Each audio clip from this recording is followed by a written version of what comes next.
Jakey Dubs, un doblaje de fans para fans.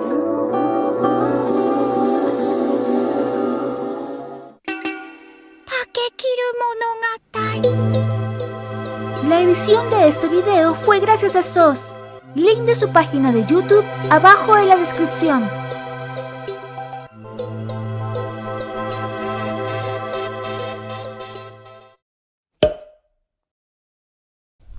...14 de mayo, 1883. Recibí una inquietante carta en el correo esta mañana. Transcurrieron 4 meses desde que volví a Inglaterra después de arriesgar mi vida en la empresa de ser el primer hombre en alcanzar la cima del imponente y mortífero Monte Everest. Desde entonces invertí el tiempo recuperándome e investigando en Londres, sanando mis heridas y documentando mis memorias después del horroroso ascenso al monte y el casi fatal encuentro con la criatura que hallé allí. Decidí no planificar viajes a costas lejanas hasta que finalizara el verano, pero debido a la carta de hoy, temí que mis planes cambiarían. Para Lord Theodore Thomas Blackwood CBE, el coronel Joseph Infante de la Armée de Terre de la República de Francia cordialmente desea invitarlo a participar en la cacería de una gran y terrible criatura que amenaza la vida de miles. El Tarasque, una gran y terrible criatura de quien se creía era una leyenda, es real y una amenaza para la seguridad de la tierra de Provence y Francia misma. El coronel de Infante ha sido autorizado por el presidente de la República para pagarle la suma de 5 millones de libras esterlinas al hombre o los hombres que puedan acabar con esta infame bestia. De inmediato redacté una respuesta y lo envié en el correo de la tarde. Siempre he sido un creyente en la propuesta de que aun en los más absurdos mitos siempre hay una porción de verdad. Que se tratase de un monstruo que escupe fuego y que esté trayendo la ruina en el sur de Francia no podría saberlo, pero sí sabía que el presidente y la armada estaban tan preocupados como para buscar a un hombre como yo, y que ofrecieran una recompensa como para financiar apropiadas expediciones por tan solo matar a una bestia. 20 de mayo, 1883. Desembarcamos en Avignon. El señor Roosevelt y yo pasamos las horas compartiendo nuestras aventuras. Lo encontré muy intelectual, que entendía lo que significaba ser naturalista. El señor Dukov era mucho más reservado. Es un hombre privado, que prefiere la compañía de sus libros y estudios que de sus colegas. Hice mi mejor esfuerzo en no hablar con el señor Harris durante el viaje.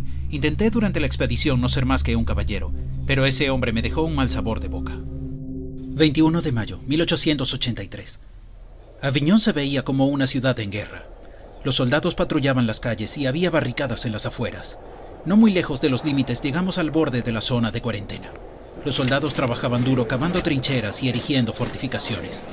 Los hombres de guardia se veían traumatizados, como si hubieran visto un horror indescriptible. Les pregunté si alguno de ellos había visto al Tarasque. Solo algunos exploradores y vigilantes lo vieron desde la distancia, según me dijeron, pero nadie que hubiera enfrentado a la bestia seguía con vida. Acampamos en las afueras del pueblo fantasma.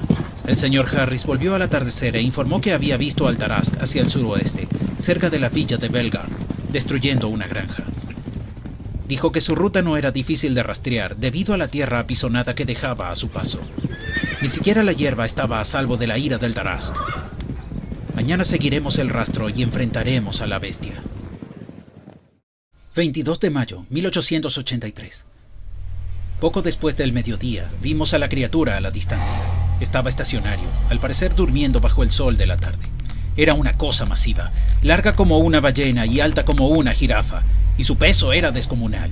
Sus escamas brillaban como el sol, y sus masivos y brillantes colmillos estaban cerrados, como si reposaran del caos que provocaron. Si tuviera alas, diría que es un dragón. Con las armas cargadas, nos acercamos sigilosamente a la bestia, a un rango de 30 metros. Tomamos unas pajillas y, como acordamos, yo haría el primer disparo a la abominación. Acomodé mi arma sobre un cercado y con cuidado apunté hacia la cabeza del Tarasque. Contuve el aliento, hice un ajuste final y disparé. Vimos con deleite cómo su coronilla caía hacia un lado. La bestia cayó al suelo y respiré aliviado. El señor Harris celebró, pero la bestia volvió a la vida. El señor Roosevelt y el señor Harris apenas lograron dispararle a la bestia antes de emprender retirada. Miramos con horror cómo sus heridas comenzaron a sanar en segundos. Pudimos eludir al Goliat, y para el anochecer llegamos a la barricada. Nuestro orgullo estaba herido, pero vivíamos. 28 de mayo, 1883. Después que el segundo intento de matar al Tarasque que hicimos el 23 fue similar al primero, concluimos que la bestia no puede morir solo por disparos, o electrocución, o incinerándola. debido a que su velocidad de sanar era tan grande y su tolerancia al dolor y la mutilación tan altas que incluso las andanadas de la Armada Real no podrían destruirlo sin que se lleve algunas vidas por delante. Para acabar con el Tarrasque debíamos inmovilizarlo y provocarle tal destrucción que sería aniquilado antes que pudiera liberarse. Preparamos la trampa en un campo cercano a Gravesend, cercano a Tarascon y Avignon, que el Tarrasque no había atacado. Concluimos que el Tarrasque debía medir cerca de 9 pies hasta su hombro, con 6 pies de ancho y 30 pies de largo. Cavamos una gran trinchera lo suficientemente grande para contener a la bestia y profunda como para impedir que lo escale antes de infligirle daño. Al fondo de la fosa colocamos estacas de acero bien afiladas, cada una humedecidas con un mortífero veneno que adquiría en el oriente. El señor Roosevelt sería nuestro señuelo. Él se acercaría al caballo al Tarrasque y usaría su rifle para elefantes. En cuanto lo persiga, lo guiaría hasta el foso. Con el favor de la providencia no quedarán salvo cenizas y huesos para el atardecer de mañana. 29 de mayo, 1883. ¡Éxito! El plan salió a la perfección. Ya era la tarde cuando el señor Roosevelt logró que el Tarrasque lo persiguiera, y poco después, el monstruo reptiliano cayó al foso, empalándose con las estacas. Los señores Dukov, Harris y yo, por fuera de su campo visual, nos unimos al señor Roosevelt en el borde del foso y desatamos la furia de nuestras armas sobre eso. Nuestros rifles y el desestabilizador de partículas, el rifle eléctrico del señor Dukov y las bayonetas. El monstruo gruñía desde el fondo de su propia ruina, mientras las balas y explosivos destruían poco a poco su carne y el queroseno ardiendo detenía su crecimiento. Para el momento en que cesó el fuego, solo quedaba un esqueleto calcinado. Separamos el masivo cráneo de la bestia, calcinado y perforado como evidencia de sus restos, y un puñado de soldados se ocuparon de llenar el foso con tierra. Mañana llevaremos el cráneo a Avignon para cobrar la recompensa. 30 de mayo, 1883. Fuimos recibidos como héroes por la Armada cuando llegamos a Avignon con el trofeo. A la luz del día, el cráneo del Tarrasque se veía más blanco que la noche anterior, y había más carne calcinada de la que quedaba cuando la sacamos del foso. Pero me pareció una simple ilusión. Los 4 posamos con los fotógrafos, y el señor Dukov pidió una fotografía con su cabeza metida en las masivas fauces de nuestra presa.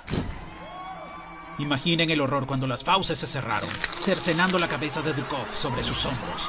La cabeza del Tarrasque rodó de su sitio en el escenario y siguió mordiendo, despedazando aún más su cuerpo, y los soldados gritaron en pánico mientras crecían nuevas porciones de carne y escamas sobre el hueso. Miramos en shock mientras los guardias reales disparaban al cráneo. Los pedazos se reemplazaban de inmediato mientras nuevos músculos y cartílagos cubrían a la criatura en su forma previa. Las mandíbulas del Tarrasque se abrieron y gritó en francés: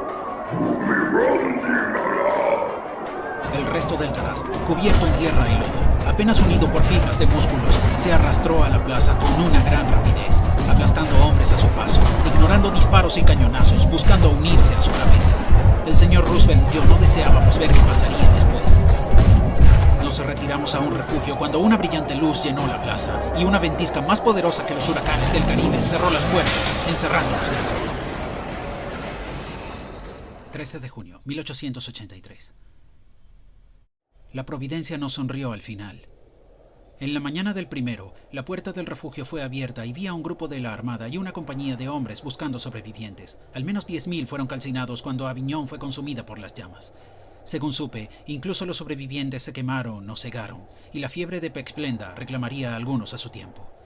Éramos 2 de un puñado de testigos de uno de los más grandes desastres que asoló a Francia en memorias recientes, estando en el centro de todo. La Armada nos veía con mucho recelo. El señor Roosevelt y yo nos separamos en Calais. Me dijo que volvería a América para iniciar una carrera política. Le deseé lo mejor. Regresé a mi hogar en Londres durante la tarde y fui avisado por Dietz que había llegado una postal para mí en la mañana. La letra en la postal sin firmar se parecía a la del caballero que estuvo en los interrogatorios, cuyas notas pude mirar de reojo. Les transcribo el mensaje. Para Lord Theodore Thomas Blackwood, CBE, la Real Fundación para la Seguridad, Contención y Protección de Objetos Anómalos y Fantasmagóricos solicita una reunión con el deseo de formar una alianza favorable para ambas partes. Favor, llame cualquier día, excepto los domingos, al número 19 de la calle Melbourne, Westminster, y solicite audiencia con el Dr. Thursday. Se requiere su discreción en este asunto. No escuché sobre esta fundación antes y no sabría afirmar si tomaría la oferta de esta misteriosa audiencia. Tal vez debería escucharlos, pero nunca he sido hombre de servicio para alguien por mucho tiempo, y valoro mi libertad como naturalista y explorador sobre todo. Ya veremos.